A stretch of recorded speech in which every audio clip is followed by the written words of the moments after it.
اپنے جو پرانے جو بھی خیال تھے وہ بھلا دیے اور نئے ایک دور میں نئی ایک سوچ کے ساتھ قدم رکھا۔ تو یہ کچھ مطلب کہ باتیں ہیں جو وکٹورین ایج سے ریلیٹڈ ہیں۔ یہ ایج جو ہے انگلش لٹریچر کی سب سے بہترین ایج ہے۔ اس ایج کو ایج آف انریسٹ بھی کہا جاتا ہے، ایج آف انریسٹ اور ایج آف چینج۔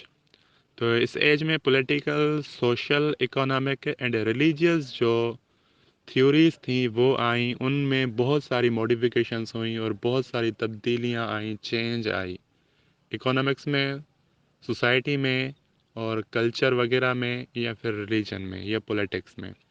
تو یہ سب چیزیں جو ہیں اچھائی کی طرف جانے لگی اور سوسائٹی اچھائی کی راہ پر، ترقی کی راہ پر گامزن ہو گئی تھی۔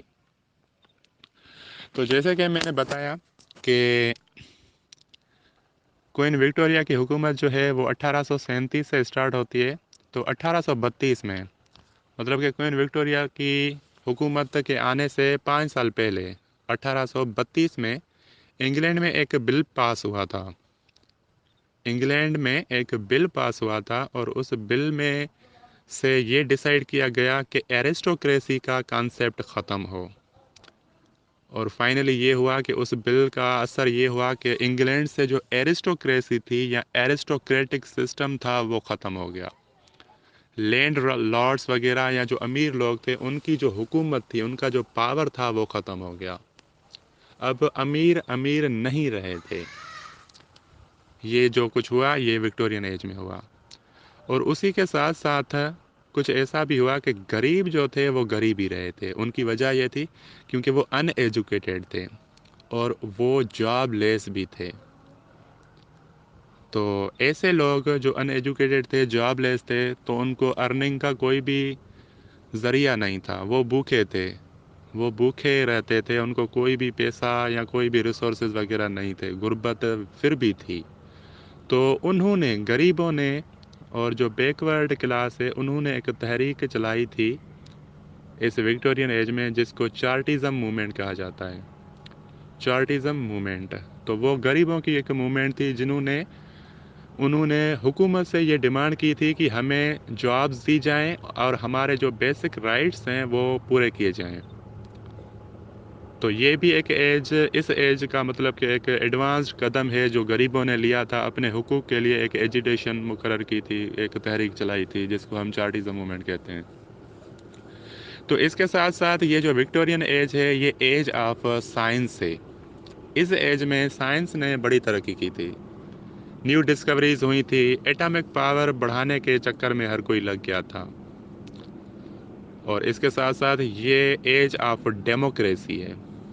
پولیٹکس میں ڈیموکریسی آ گئی تھی، جیسے کہ میں نے بتایا کہ ایک موومنٹ چلی تھی، مطلب کہ ایک بل پاس ہوا تھا 1832 میں جس سے ایرسٹوکریسی ختم ہو گئی تھی۔ اب ایرسٹوکریسی نہیں رہی تو ہر کوئی جو تھا اس نے ڈیموکریسی کو فالو کرنا اسٹارٹ کر دیا، اور اسی طرح سے ڈیموکریسی بھی آ گئی۔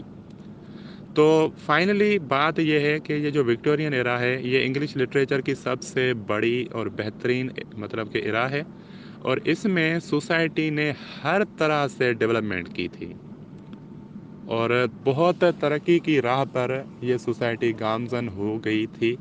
پر اس کے کچھ ڈی میرٹس بھی تھے کہ جیسے سائنس نے ترقی کر لی اور ایڈوانسمنٹ آ گیا، ٹیکنالوجی آ گئی، تو مشینری کا دور آ گیا جب، تو مشینز کی قدر بڑھ گئی اور انسان کی قدر جو ہے ختم ہوتی گئی۔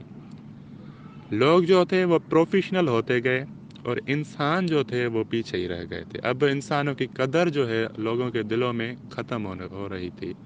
برادرہڈ آہستہ آہستہ یا ایک مطلب کہ ایکچولیٹی یا ہم جس کو ایکولیٹی کہتے ہیں یہ بھی کم ہو رہی تھی سائنس کی وجہ سے، انڈسٹری کی وجہ سے۔ یہ ایک ڈی میرٹ ہے اس ایج کا۔ پر اگر ہم اوور آل دیکھیں تو اس ایج میں سوسائٹی نے بڑی ترقی کی تھی اور سوسائٹی ایک بڑی مطلب کہ اچھائی کی طرف قدم بڑھاتی نظر آ رہی تھی۔ تو یہ ہے کچھ ہسٹوریکل بیک گراؤنڈ اس مطلب کہ ایج کا، ایرا کا، وکٹورین ایرا کا۔ اور اس کے بعد کچھ رائٹرس ہیں جنہوں نے کام کیا ہے اس ایج پر، اور اس میں پوئٹری پر کچھ رائٹرس ہیں جنہوں نے کام کیا ہے، اور اس کے بعد کچھ پروز رائٹرس ہیں، اور اس کے بعد کچھ ناول رائٹرس ہیں جنہوں نے اس پر کام کیا ہے۔